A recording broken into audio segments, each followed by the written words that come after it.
Love Fest. I stand behind my younger self as he sits beside the most accomplished audio engineer at the school. William Chamberlain holds up a thumb so Tom, who's behind his drum set in the recording booth, can see it through the glass separating them. Tom is flying through his session. He's only halfway through his budgeted time, and he's only one song away from finishing. "That was on point," William says, holding down the button that puts his voice into Tom's headphones. "You ready to do—" He lets up on the button. "What's the name of the next tune?" Thrash says, "Spitfire." "You ready to do Spitfire?" Tom's voice comes through the monitor speakers. "Ready." "All right, let's get it." William starts recording. A click track plays to keep Tom's hits precise, but it doesn't really seem like he needs it. The kid's got uncanny natural rhythm. I glance at Nicholas, still pulling myself from the last few places we visited. "This is where I belong," I say, even as the room changes again. We're back in the college apartment. Jen pours herself a glass of Dr. Pepper, and Chris distributes Little Debbie oatmeal cream pies. This is the fuel keeping the creative juices flowing. "You down with OCP?" Chris asks, ready to underhand pitch a snack cake to his brother. "Yeah, you know me." Tom speaks with his mouth full. "Why don't we give our band a mysterious acronym for a name? Like OCPDP. That would screw with people's heads." "Makes us sound like a crime show," says Jen. Thrash replies, "I like the idea, though. FBKIS? We could change up what it means every time someone asks. It stands for Funky Bunch Killing It Softly." Chris says, "You don't know what it means?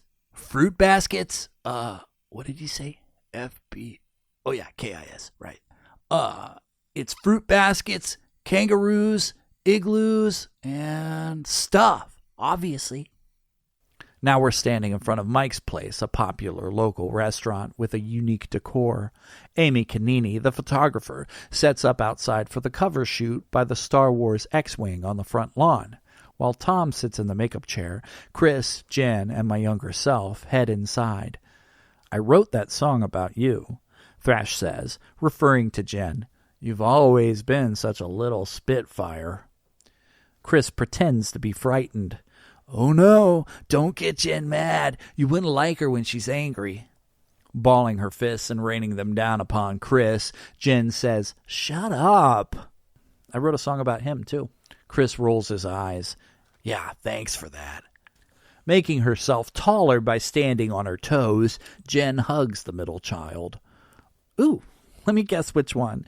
Is it Spastic Colon?" "No," Chris protests, laughing at his kid sister.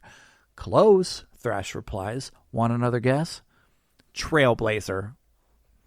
The eldest and youngest sing while the middle child shakes his head and mutters over the lyrics. "He sets on his own, on the path less worn, still he's never alone, a new way is born. When he wants solitude, they follow in his wake. Before he knows it, he's accrued more company than he can take. Better give him some distance or he'll fry you with his taser. He's not down with coexistence, he's a trailblazer. Now don't tell him where to go or get in his way. Better leave him alone, he's got a trail to blaze. Yeah, he's got a trail to blaze." Jen giggles loudly and covers her mouth. "That's you," she says, pushing her finger into Chris's belly. "That's so you." "Yeah, hilarious. I want space and you get mad I don't include you in my alone time." "What about you, Paul? Did you write a song about yourself?" He acts offended. "Who do you think King Stud's about?" And now it's Chris's turn to laugh. More Dr. Pepper and oatmeal cream pies in the apartment. More brainstorming at a name for the band. "We could parody the Cranberries." "Thank you, ladies and gentlemen. We're the Dingleberries." "Might as well call ourselves Herpes and be done with it." "I got it. Front butt." "Debbie and the Downers." "Okay, but which one of us gets to be Debbie?" The band walks along the Cuyahoga River in full costume, handing out flyers and promoting the performance of a band with no name. A pickup truck with a Confederate flag and gun rack parks nearby, and without missing a beat, Tom rushes to the sleeveless driver, inviting him to the show, while the others wince as though a bomb might go off at any moment. The gothic teen with lipstick and eyeliner fills the caustic townie in on a whole music scene he's obviously been missing out on. When Tom finishes and comes trotting back to the group, Chris gives him a fresh set of flyers and says, maybe let Jen talk to the next guy with a trucker cap. Tom shrugs, saying, he looks like a man that knows how to party. Chris puts his arm around Tom's shoulder and gives him a squeeze, chuckling. The others pat him on the back. Over the course of a handful of hectic days, the common goal of creating art has forged this group of four into a greater whole. There's a sharp hiss as a fresh bottle of Dr. Pepper is cracked open. Plastic crinkles and tears, freeing yet another oatmeal cream pie at the apartment. Zubba zibba zubba? Moop? Flaming heartworms. Emergency C-section? Ooh, Lithuanian typewriter. What? Where did you come up with that? The lights go dim. We're now in one of the theaters in the Music and Speech Building. The set for a production of Hamlet towers on the stage. The band poses in front of the scenic castle, surrounded by dancers in Victorian wardrobe. A ragtag crew, led by student director Rich Braun, films the footage for the music video. The band members lip sync and pretend to play their instruments as an industrial fan blows their hair. Thrash Axeman is gonna get medieval, like the taxman coming for retrieval. His fingers in your purse, clutching every coin. By the end of this verse, he'll have you by the groin. Give us your gold, give us our due, give us your bankroll, or we'll run you through. Got our armor, our shields, our crossbow and swords. Your town's our battlefield when we go on tour. Rich shouts over the music, more energy. Remember, this is a rock song. Tom reacts with cartoonish gestures. Woo, yeah, rock and roll. It's a fun environment, but the pressure of performing on a deadline has taken its toll. Deep camaraderie, stress, and youthful friendship are like fuel burning into a convivial bonfire. Overall, the atmosphere has a desirable effect, anointing everything with a positive aura, but it's not perfect. The punch of celebration has given Tom the courage to party. And right now, he's so drunk, he's drumming off beat and teetering on his stool, rendering much of the footage of him completely useless. Nicholas gives me a tap, pointing at Thrash, who seems to have the weight of the world on his shoulders. What's bothering him? If a faculty member found out they're drinking on campus, he's the one they'd hold accountable. So, what's the big deal? It's just a few drinks. Yeah, I say, but it took a lot of hard work to earn the trust of the administrators. His primary concern at this point is the whole production. Nicholas shrugs. Sounds like he could use a drink. I see what you're trying to do. He feigns innocence. What's that? I shake my head and put the final word on the conversation. I didn't drink back then. Tom finally does fall out of his seat, and Thrash fights hard to keep his cool. He makes a mental note to take this up with Tom later. The problem bleeds over into the studio. While my younger self discusses notes with his core production members, Chris slips into the booth to record his vocals. Afeet makes sure Jason is pointing the camera at Thrash when she says, "It's taken a lot to keep things on track." He nods. A ton of spinning plates, yes. Are you worried about finishing on time? I've gotten like 3 hours of sleep a night, and I wake up every morning with a huge smile. I get to do this every day, and I see that same smile on everyone else involved. It's magic. Amy, the photographer, clicks a quick shot of the engineer and adds, I've never worked on a project this happy before. It's like a giant love fest. Thrash beams. With his attention divided, he hasn't noticed the problem in the booth until William confronts him with it. All right, hold on a sec, William says with his finger on the button. He lets up and waves for Thrash. Yo, your boy's not singing clear. What's up? I don't know, man. His speech is like slurred or something. Let me show you what I mean. William presses the button. Let's try it again. Chris's voice buzzes through the speakers.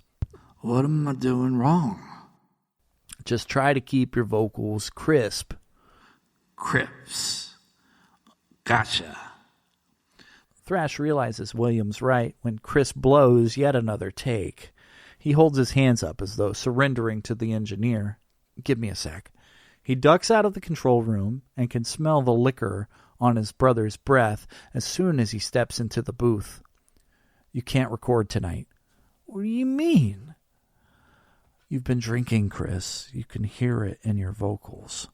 I'm good. Just run back in there and hit the record button. You wouldn't show up to a game like this. Thrash shakes his head, folding his arms.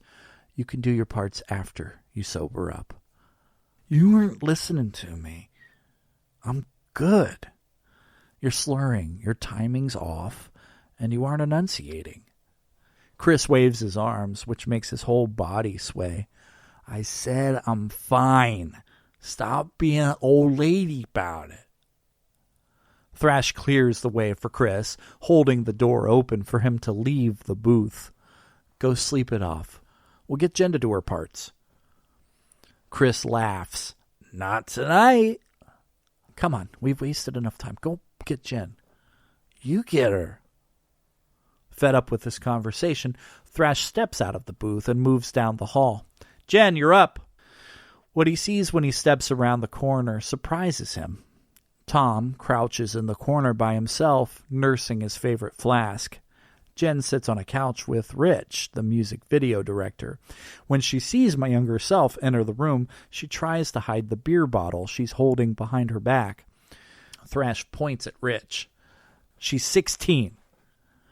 I'm 17, actually. The s and sh sounds in her sentence take 3 times what they should for her to pronounce. Rich, however, gets the message right away and moves very quickly to another seat. Jen, who gave you the beer? Tom scoffs. Was it him? Thrash asks, pointing accusation at the drummer. The gothic kid shakes his head and stands. I'm staying out of this mess. No, Paul, Tom didn't give me anything. She struggles to get up from the couch and wraps her arms around her eldest brother. Hey, it's okay. It's not like I haven't drank before. By this time, Chris has come out to watch the spectacle, and the others from the recording booth have trailed behind him. Afeet seems conflicted, but she doesn't stop Jason from filming. Thrash doesn't see the camera. He looks at Chris with hurt in his eyes, having deduced the most likely source of Jen's alcohol. Didn't Dad do enough damage? He asks, his voice quavering. My stomach flip-flops. I feel Nicholas's eyes on me, and I know he must be thinking I've lived long enough to see myself become a hypocrite. My younger self, shaking with rage, takes the bottle from his sister and drops it into a nearby wastebasket. I can't tell you what to do, but I'm responsible for what happens with this project. There will be no more drinking. Do you hear me? He turns to Tom with daggers in his eyes. None. His breath is ragged, and his face is sallow. He's startled when he notices the others in the hallway and sees the camera pointed at him. Placing a hand on his brow and taking a deep breath, he gives his sister a final hug and then pushes her gently away from himself. Amy, can you take them home, please? I don't want them behind the wheel like this, and they can't stay here. Rich volunteers. I can drive. Thrash's face goes slack as he stares with disbelief at the music video director. No! Chris says, I'm fine. The photographer ignores Chris and Rich, jiggling her keys and saying, Yeah, no problem, Paul. Chris protests again, loudly this time. This is ridiculous. We're making a rock album and you're acting like we're Donnie and fucking Marie. I can record. William steps in. No, you can't. Do what your brother says and go home. Seething at his older sibling, Chris heads outside. Tom tucks his flask into his jacket and follows close behind. Jen pauses to utter a heartfelt apology before heading out into the night. I can't look at Nicholas, but I see him in my peripheral, staring at his boots, shaking his head. The air in the room is heavy. William finally breaks the silence. Do you have anything you can record tonight?